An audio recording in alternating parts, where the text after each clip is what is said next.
again welcome you all in the next session on the implantable drug delivery system.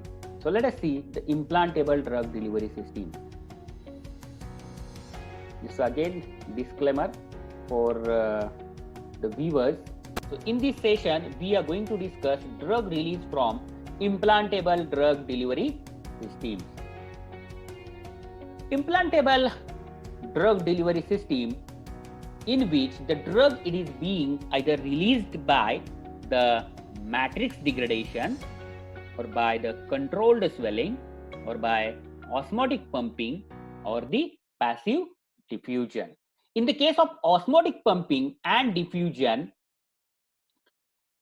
it is most successful in delivering the drug in a linear process wherein the drug dosage released is proportional to square root of the release time. So generally, in the case of osmotic pumping and diffusion, whatever the drug which is released, it is proportional to square root of the release time. In the case of swelling control, there is a solvent penetration into the matrix of the drug device is normally much slower than diffusion of drug, which then results in the lowered release rate. In the case of osmotic principle, which can provide a or which will give the constant release rate. So from the implantable drug delivery system, the drug it is being released by either matrix degradation or the controlled swelling or the osmotic pumping or the passive diffusion. Whatever the release kinetics of drug from the system, it is mediated by the osmotic pressure or the swelling, and passive diffusion, it is depend on the solubility, then the diffusion coefficient of the drug in the polymer, then the drug load and the in vivo degradation rate of the polymer. So this is about the how the drug it is being released from the implantable drug delivery system. In the case of non-degradable polymeric matrices, as already we have discussed, the non-degradable implants, either they are the reservoir systems or the matrix system. Look at the figure. So this is the figure for the reservoir system in which the drug is enclosed in the polymeric membrane. While in the case of matrix system, drug it is homogeneously dispersed into the suitable polymeric matrices. In the case of a reservoir system, it releases the drug at a constant rate which is independent of the concentration gradient, and the drug release it is being controlled by the thickness and the permeability of rate controlling polymeric membrane. And furthermore, it is possible to get the zero order release kinetics in the case of reservoir system. In contrast to the matrix system, the drug released by the Fickian diffusion. Solute movement is directly driven by the concentration gradient, or it is depend on the concentration gradient and is mediated by the diffusional length and the degree of swelling. How the polymer is going to swell, then the diffusion path length and the concentration gradient, which is going to control the drug release from the matrix system. It is going to be released by here in the by the diffusion mechanism, isn't it?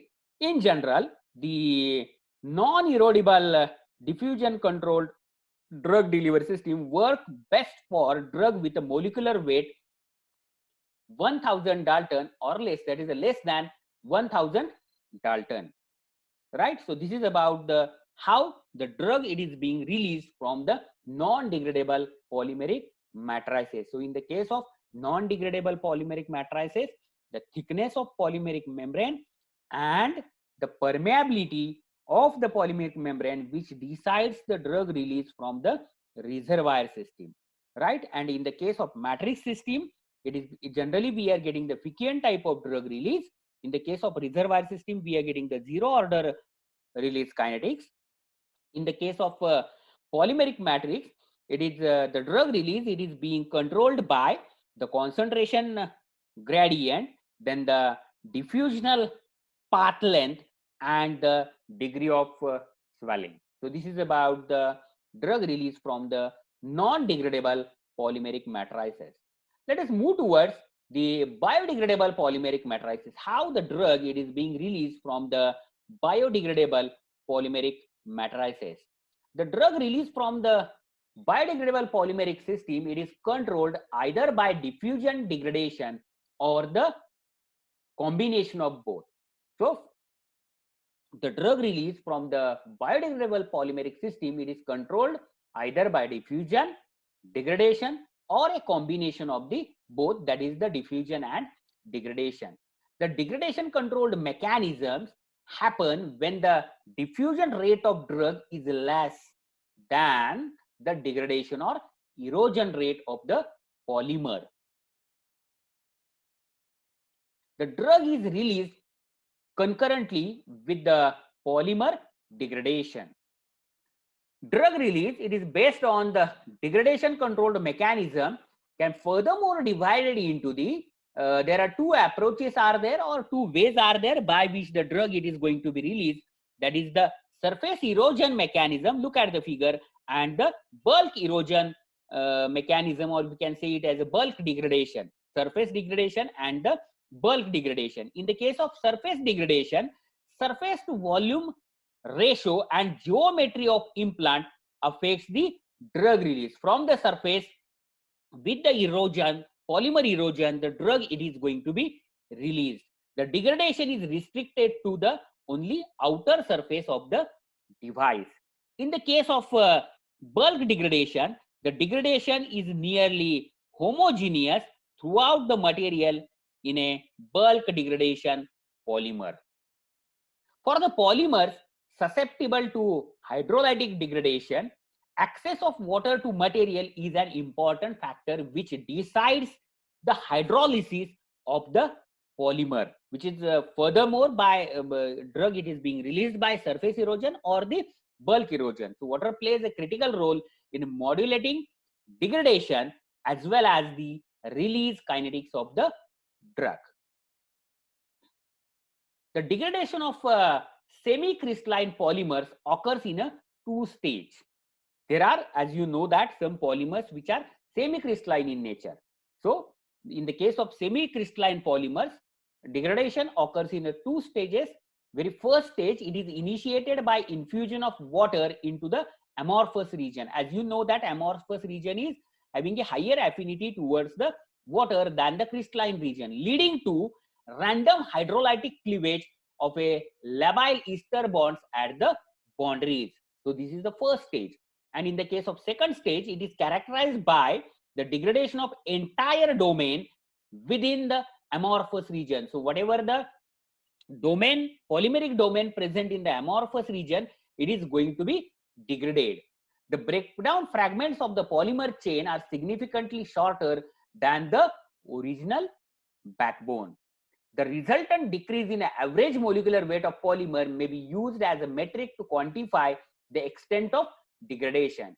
The implant containing highly water-soluble drugs showed a large initial burst release followed by the rapid release. If implant contains the highly water-soluble drug, there may be the chances of initial burst release, which is followed by the rapid release in the case of biodegradable polymeric matrices.